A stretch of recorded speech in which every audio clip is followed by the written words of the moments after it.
네, 작가님 같이 한번 인사 부탁드립니다. 네, 안녕하십니까. 안녕하세요. 아트필드 유튜브 시청자 여러분 반갑습니다. 오늘은 세부로 떠나는 여행 홍경표 작가님 모시고 인터뷰를 할 텐데요. 작가님, 우리 시청자분들에게 한번 인사 부탁드립니다. 네, 지금 화가 홍경표라고 합니다. 반갑습니다. 네, 작가님, 세부로 떠나는 여행 제목부터가 심상치 않은데요. 네. 어떤 작품들이 있는지 같이 한번 둘러보시고요. 우리 작가님하고 또 같이 말씀 나눠보도록 하겠습니다. 한번 보시죠.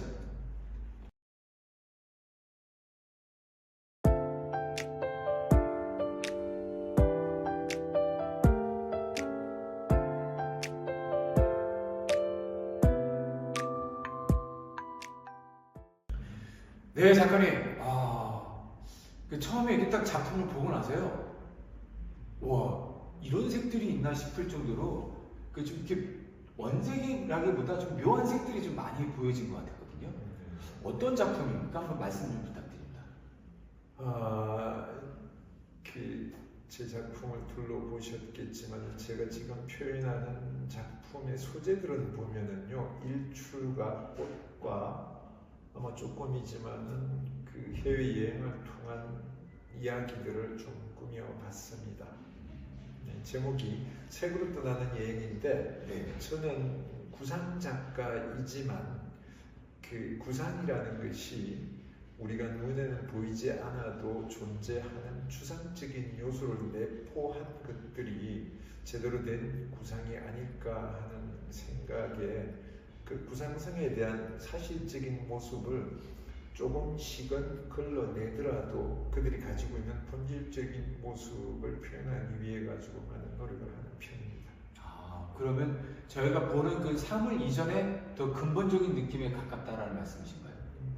뭐 그럴 수도 있겠죠. 네. 근데 우리가 이제 어떤 대상을 바라볼 때 본인이 느끼고 경험한 것들을 보게 되지, 본인이 경험하고 알고 있는 것 넘어 것들을 보기는 쉽지 않지 않습니까? 그렇죠. 보고자 하는 모습을 보게 되는 것이니까요. 네. 그러면 이제 뭐 일출을 예를 든다 그러면은 해가 떠오는 그 광경에서 우리가 받는 어떤 감동들, 네. 그 해하고 어떤 공감되는 그 느낌들을 작가님이 순간으로 표현하셨다, 그런 말씀으로 이해를 될까요? 뭐 그런 것들이죠. 순간적으로 표현하는 것인데, 네. 제가 표현하는 것은 일출이라는 것, 그 다음에 태양이라는 것, 빛이라는 것, 이런 것은 생명성이 가장 본질적인 이야기를 담고 있는 것이 아닌가 하는 것이에요. 모든 생명들이 빛이 없다면, 햇빛이 없다면 그 생명성을 유지하기 힘들 거예요. 그렇죠. 그래서 그들이 주는 에너지에 대한 그 생명의 꿈틀그림, 빛의 꿈틀그림, 뭐 이런 것들에 대한 표현을 한다고 해야 되겠죠. 이게 언뜻 보기에는 이게 꽃 그림이나 아니면 일출 그림도 그렇지만요. 이게 작품이 되게 거칠다, 아니면 거침없다, 네. 좀 이렇게 뭐 빠른 느낌이다, 네. 이렇게 동적인 느낌들이 많이 나거든요. 네. 작가님 작업의 어떤 방식입니까, 아니면 표현 방식이? 제 표현 방식이죠. 그러니까 움직임이 없는 것들이나 좀 다듬어지고 세련된 것들, 이런 것들에서는 제가 그렇게 큰 흥미를 느끼지 못하는 편이에요. 왜냐하면은 그 생명성이라는 것은 조금 거칠고 다듬어지지 않고 야생성이 살아 꿈틀거릴 때 그곳에서 생명이 움트지 않을까 하는 그런 생각이죠.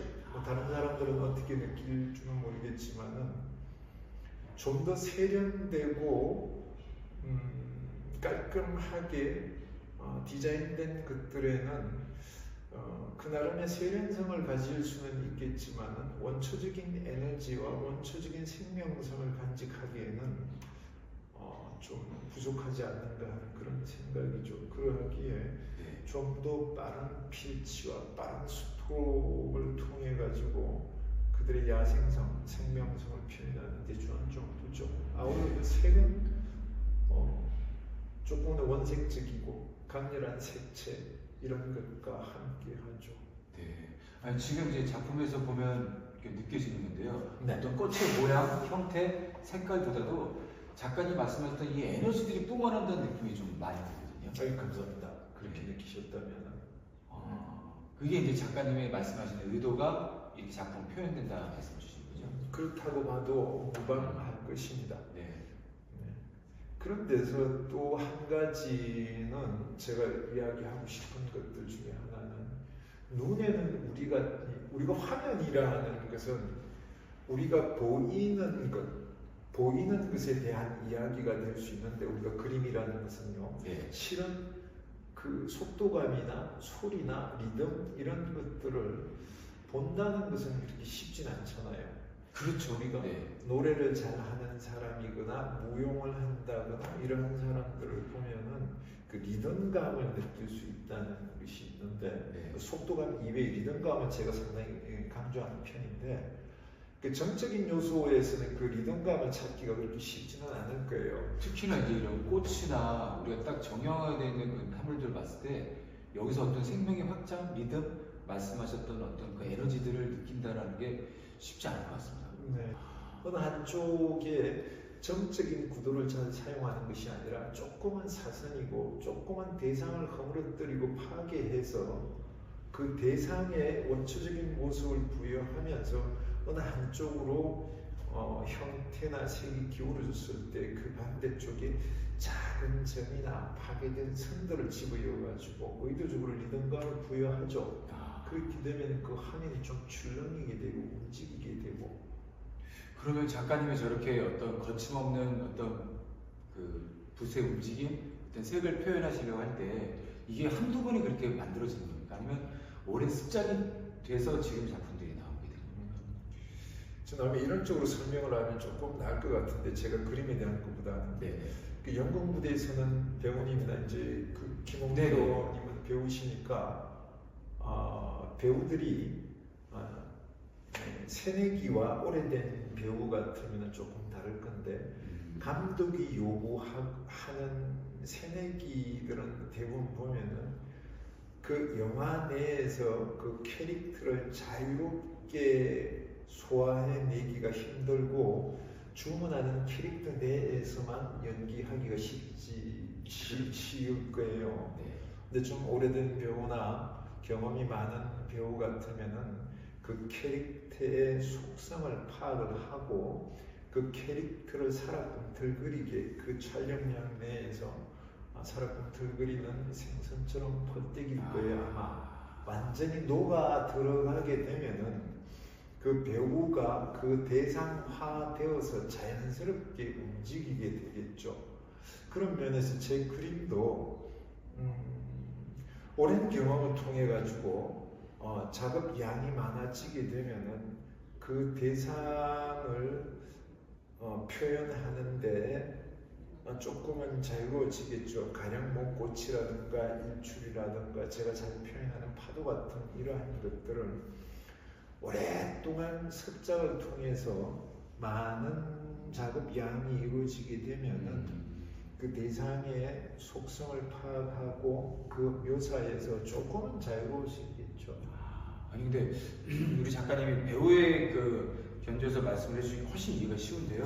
그러니까 처음 하는 배우들은 아닙니다. 처음 하는 배우들은 이 역할이면 이 역할만 해야 된다라는 그 마음이 있는데 이제 좀 경험이 쌓이고 그 배역 안에서 놀 수 있다라는 마음이 딱 생기게 되면은 이 배역을 가지고 내 내면에서 근본적으로 표현하고 싶은 것들, 감독님이나 극에서 표현하는 것들이 좀 자유롭게 나올 수 있는 부분들이 있거든요. 그런 부분을 제가 이해해도 괜찮을까요? 네네. 어차피 그 화가라는 사람은 하얀 백지 위에다가 자기가 의도한 바를 표현을 해야 되는데 네. 그것이 우리가 화면을 연출할 때 화면에는 점, 선, 면, 색으로 이루어지는 것이 그림의 가장 중요한 요소가 될 것인데 네. 그 화면을 자유자재로 조율해내고 그 화면을 연출하는 사람은 화가일 것이란 말입니다. 그래서 좋은 배우를 좋은 감독이 좋은 배우를 만나서 멋진 영화를 만들어내듯이 그 자기 화면을 연출하는 주제자는 화가이지만은 그 화면을 통해서